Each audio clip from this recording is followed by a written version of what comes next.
이 시간 하나님의 말씀 보겠습니다. 하나님의 말씀 요한복음 15장 1절부터 6절 말씀입니다. 요한복음 15장 1절부터 6절 말씀입니다.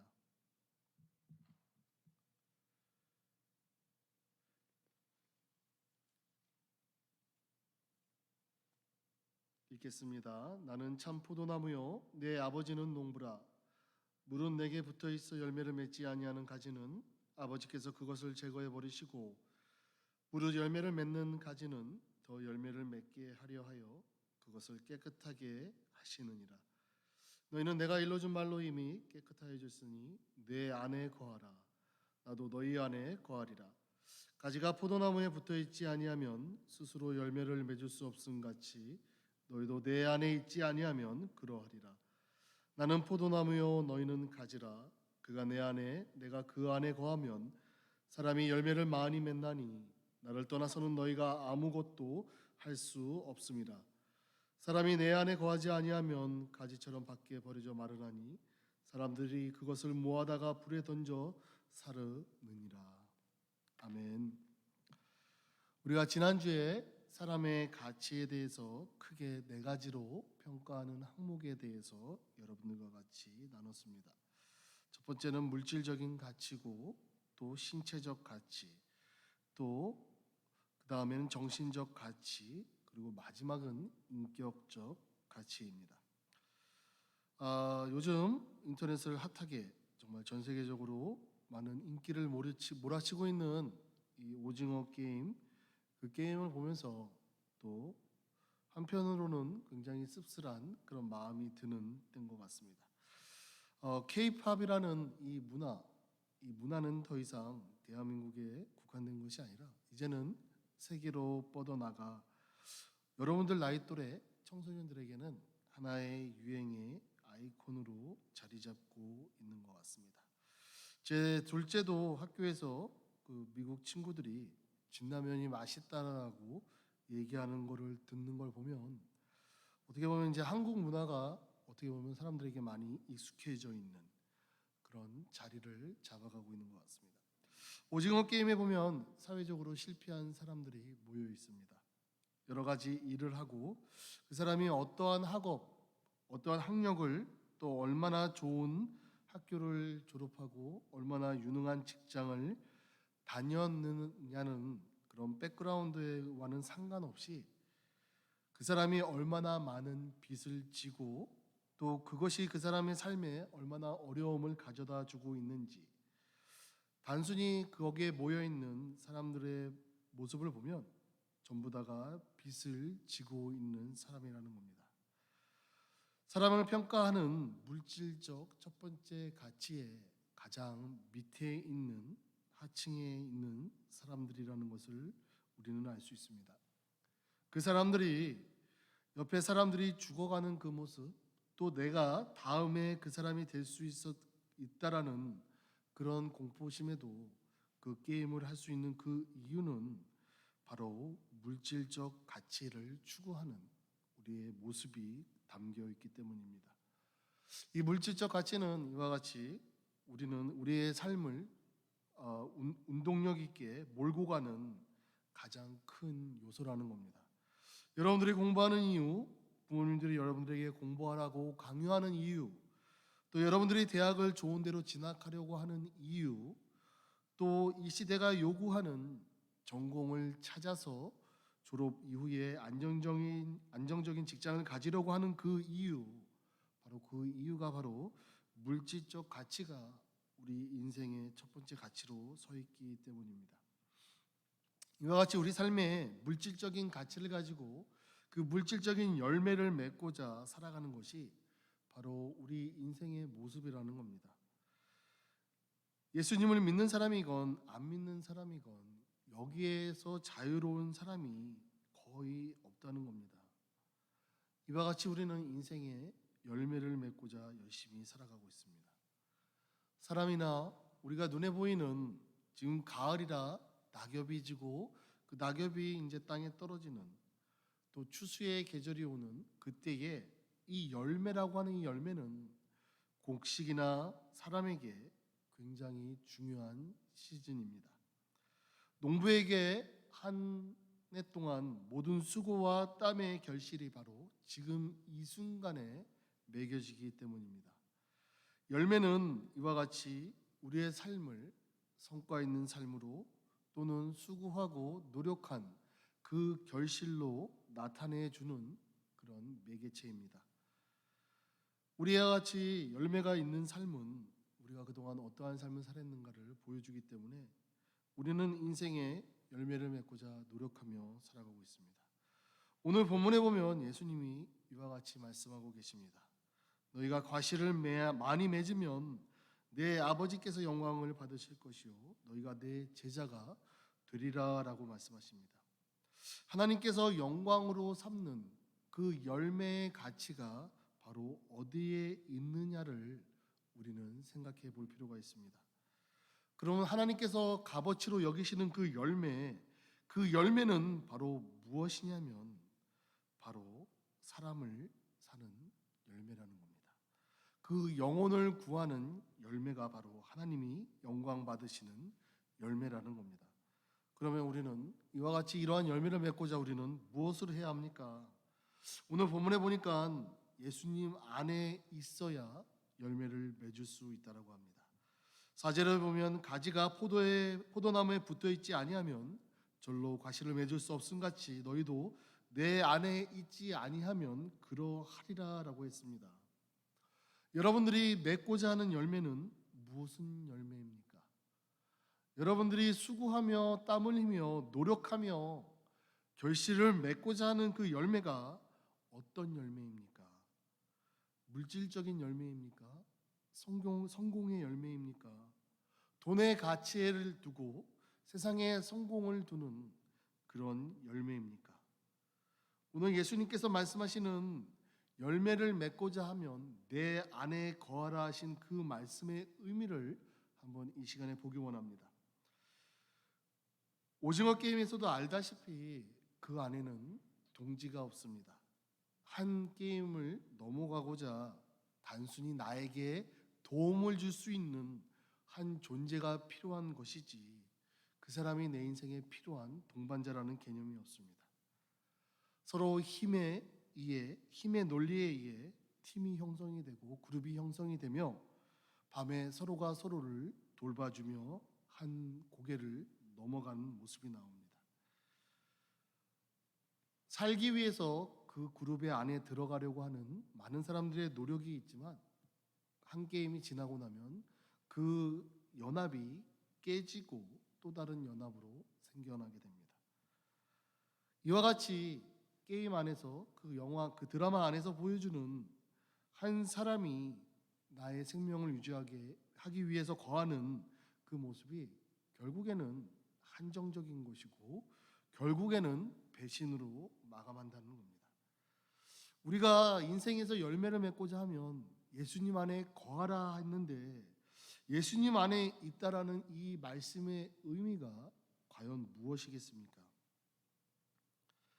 나의 사랑 안에 거하라. 내가 아버지의 계명을 지켜 그의 사랑 안에 거하는 것이 너희도 내 계명을 지키면 내 사랑 안에 거하리라라고 예수님이 말씀하셨습니다.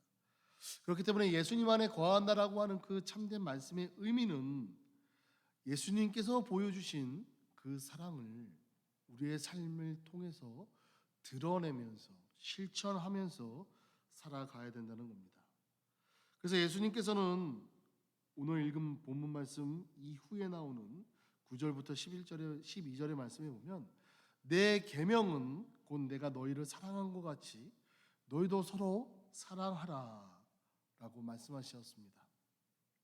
저가 내가 저 안에 있으면 이 사람이 과실을 많이 맺나니 나를 떠나서는 너희가 아무것도 할 수 없음이라라고 분명히 말씀하셨습니다. 그렇기 때문에 우리가 하나님이 영광 받으실 만한 그 열매를 맺기 위해서는 예수님 안에 거해야 하는데 예수님 안에 거해야 된다는 그 말씀은 예수님이 우리에게 보여주신 그 사랑을 실천하면서 산다는 겁니다. 예수님이 우리에게 보여주신 사랑을 실천하면서 살기 위해서는 우리는 우리 신앙생활에 무엇이 필요합니까? 바로 예수 그리스도와 영원한 친교의 연합이 우리 삶에 필요하다는 겁니다.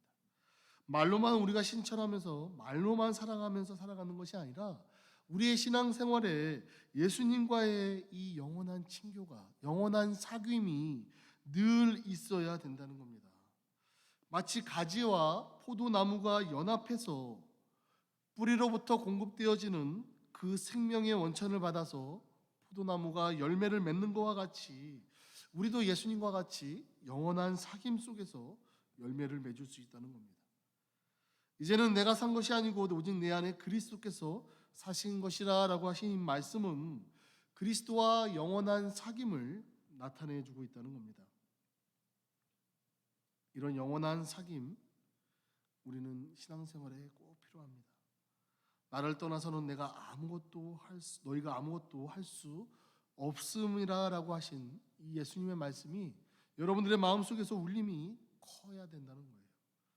예수님을 떠나서는 내가 아무것도 할 수 없다.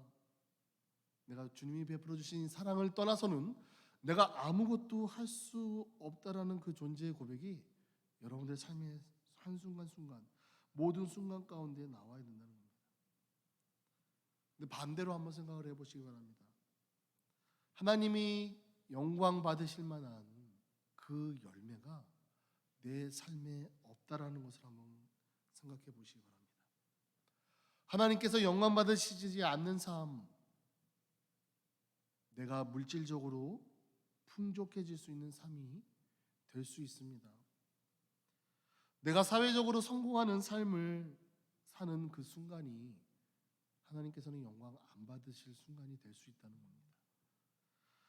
내가 세상적으로 추구하는 모든 것을 누리며 정말 세상이 가져다주는 행복에 만끽해서 정말 하나님 없이도 살아가는 것이 가능하다라고, 내 삶에 하나님을 찾는 순간이 없어도 내 삶은 평탄하다라고 생각하는 그 순간, 그러한 삶을 하나님이 영광 받으시지 않는 삶이라는 겁니다.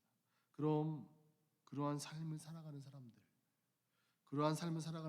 어떠한 삶을 살아가겠습니까? 도끼가 나무 뿌리에 놓여 있으니 좋은 열매 맺지 않는 나무마다 찍혀서 불에 던진다라고 되어 있습니다. 마태복음 3장 10절에 우리 주님은 이와 같이 말씀하셨습니다. 뿌리 앞에 도끼를 대고 있는 그 순간이라는 겁니다. 아직 그 도끼가 들어져서 뿌리를 내리치진 않았지만 농부가 내리칠 뿌리 앞에 도끼를 가져다 놓고 있다라는 겁니다. 이와 같이 하나님께서는 하나님의 일을 감당하지 못하고 또 하나님의 부름에 합당한 삶을 살아가지 못하는 사람들에게 분명히 이와 같이 예수님을 통해서 우리에게 말씀해 주셨다는 겁니다. 우리는 하나님이 원하시는 열매를 맺고자 두 번째로는 하나님의 깨끗게 하심을 받는 사람이 되어야 됩니다. 아버지께서 과실을 맺는 가지는 더 과실을 맺게 하려 하여 이를 깨끗게 하시느니라라고 되어 있습니다. 여기서 깨끗게라고 하는 개념은 우리가 그 열매를 깨끗이 이렇게 물로 씻고서 담는 게 아니라 그 깨끗게라는 개념은 여러분들이 한번 그 농부들이 과실을 많이 맺고자 하는 그 수고하며 일하는 그 모습을 한번 생각해 보시기 바랍니다. 내가 심은 포도가 나무에 열매가 많이 얻게 하기 위해서는 그 포도나무 주위에 자라고 있는 잡초들을 다 제거합니다. 그 포도나무를 가리고 있는 방해하는 다른 가지들을 다 제해해 줍니다. 다시 말해서 뭐냐면 그 열매를 맺고자 그 열매에게 집중돼야 되는 모든 영양분들을 뺏어가는 요소들을 다 제거해 주신다는 거예요. 우리 삶에 하나님께 집중하기 위한 우리 삶의 모습, 십자가로 향하는 나의 시선을 방해하는 모든 것들이 과연 무엇이냐라는 겁니다. 그것들을 찾아 속간해서 뽑아내는 바로 그러한 노력들이 바로 깨끗게 하는 노력이라는 겁니다. 과실을 맺기 시작을 하면 불필요한 열매들, 불필요한 가지, 잡초들을 다 제하고 그 열매가 온전히 땅으로부터 오는 그 영양분을 온전히 흡수하게 하기 위해 농부는 늘 매일매일 밭에 나가서 잡초를 뽑고 해충을 제하고 또 그것을 방해하는 가지들을 다 제거해야 하는 그런 노력을 한다는 겁니다. 과연 여러분은 여러분들의 일상생활에 정말 나를 하나님께 집중하는 그 방해하는 모든 것들을 솎아내는 노력을 얼마나 하고 있습니까? 여러분들의 삶의 염려의 가지, 또 유혹의 가지, 세상의 벽에 놓여 있을 때 정말 여러분들은 그것을 과연 어떻게 헤쳐나가겠습니까? 정말 하나님의 의지하며 정말 내가 할 수 있는 거 아무것도 없고 내가 노력을 해봤자 아무것도 안 되는데 주님 농부 되신 우리 주님의 손길에 맡깁니다. 정말 나의 마음과 삶의 길을 정말 주님 앞에 의지하며 정말 내 잘못된 것 내가 할 수 없습니다. 하지만 우리 주님 하실 수 있습니다. 정말 회개에 합당한 열매가 여러분들 마음속에 있기 원합니다. 그래야지만 우리 안이 그러한 잡초들로부터 정말 괴로워하고 힘들어하고 좌절하는 그런 삶에서 멀어질 수 있게 된다는 겁니다. 그러면 하나님이 기뻐하시는 이 영광의 열매, 그 열매를 맺는 사람들은 과연 어떻게 되겠습니까? 첫 번째는 하나님께 영광이고 두 번째는 예수님의 제자가 된다라고 했습니다. 오늘 나와 있는 15장 8절에 보면 너희가 과실을 많이 맺으면 네 아버지께서 영광을 받으실 것이요 너희는 내 제자가 되리라라고 분명히 말씀하셨습니다. 이사야 선지자라는 사람이 구약에 있습니다. 여러분들 많이 들어봤을 겁니다. 이사야 선지자. 이 선지자는 하나님의 소명을 받고 정말 자신이 세상적으로 출세할 수 있는 그리고 그 출세를 통해서 정말 평안한 생활을 할 수 있는 정말 이러한 모든 생활을 다 버립니다. 그리고 하나님의 부르심에 헌신하고 나아갑니다. 그리고 그 결과 어떻게 되냐면 하나님의 말씀에 의지하여 그 시대의 왕들에게 하나님의 말씀을 담대하게 전할 수 있는 사람이 됩니다. 그래서 이사야는 우시아라는 또 요담과 하스와 히스기야 같은 그런 왕들을 섬겼던 선지자로 남아 있습니다. 특별히 히스기야 왕 시대에는 이 왕이 이사야의 도움을 받아 히스기야 시대의 정치에 정말 평안한 정치를 하게 되는 그런 사람으로 남게 됩니다.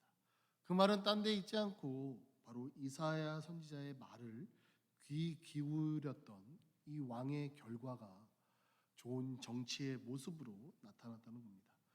왕으로서의 좋은 정치를 했다라는 그 의미는 백성들이 안정을 찾고 잘 살 수 있었던 그 시대가 되었다라는 겁니다. 요즘 시대는 어떻습니까? 여러분들은 청소년 시대를 아직 나라가 돌아가는 정치적으로는 관심이 없고 오히려 여러분들 주변에 있는 연예계나 이런 어떤 다른 관심사가 있지만 하나님의 말씀으로부터 멀어지는 그런 나라와 그런 정치적인 상황은 정말 어지럽습니다. 안개 낀 거리를 달려가는 그런 차와 같다는 겁니다.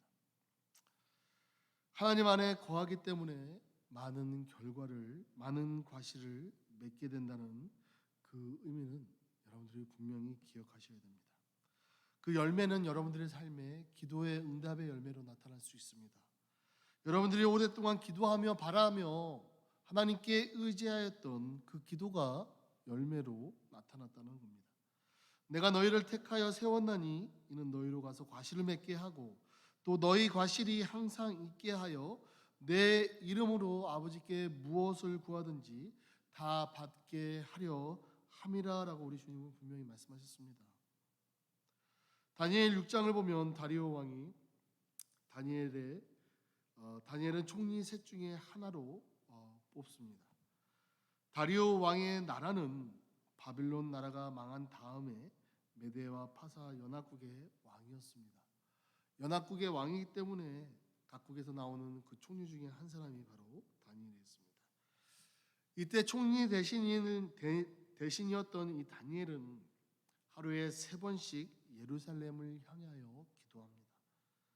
다니엘은 죽음의 공포 속에서도 이 기도를 쉬지 않고 계속하였습니다. 오히려 사자의 굴에서도 건짐을 받는 그런 기도의 열매로 나타났습니다. 바로 우리는 이 사실을 성경을 통해서 너무나도 잘 압니다. 다니엘이 사자굴에 나왔던 것은 바로 다니엘이 죽음 앞에서도 담대히 기도한 결과 기도의 열매로, 구원의 열매로 나타났다는 겁니다. 이와 같이 하나님 안에 거하고 그 안에서 우리가 열매를 맺으려고 노력하며 그 삶의 결과를 소망하며 나아가는 그 사람들은 정말 기도가 멈추지 않는 삶이 됩니다.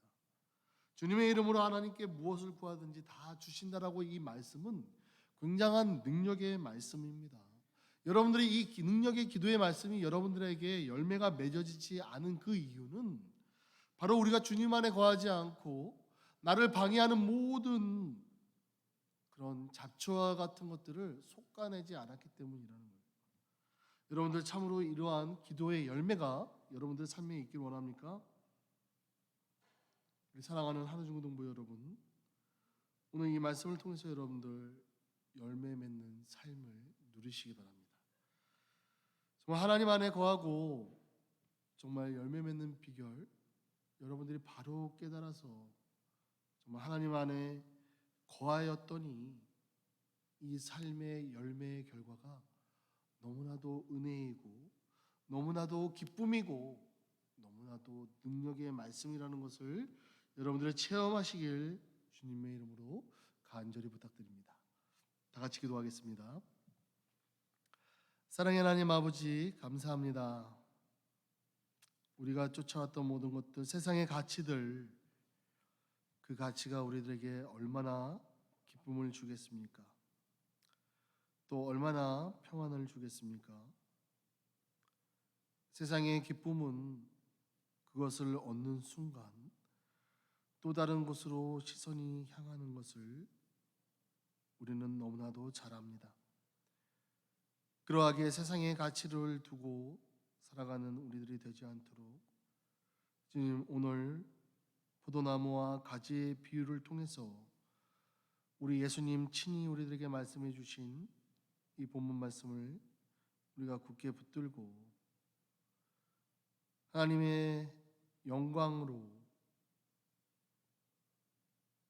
드릴 수 있는 그 열매를 우리 삶 가운데 맺을 수 있도록 주님 인도하여 주시옵소서.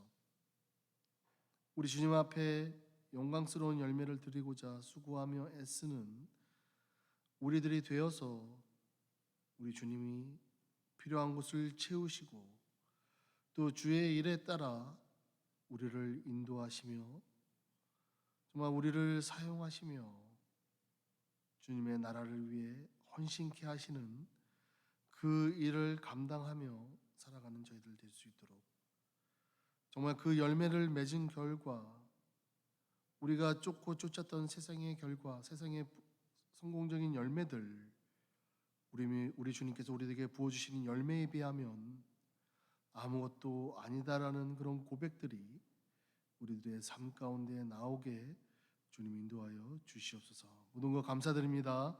이 모든 말씀 우리 주 예수 그리스도 이름으로 기도드렸습니다. 아멘. 지금 이 시간은 헌금 드리는 시간입니다. 여러분들 준비하신 헌금 드리시면 되겠습니다.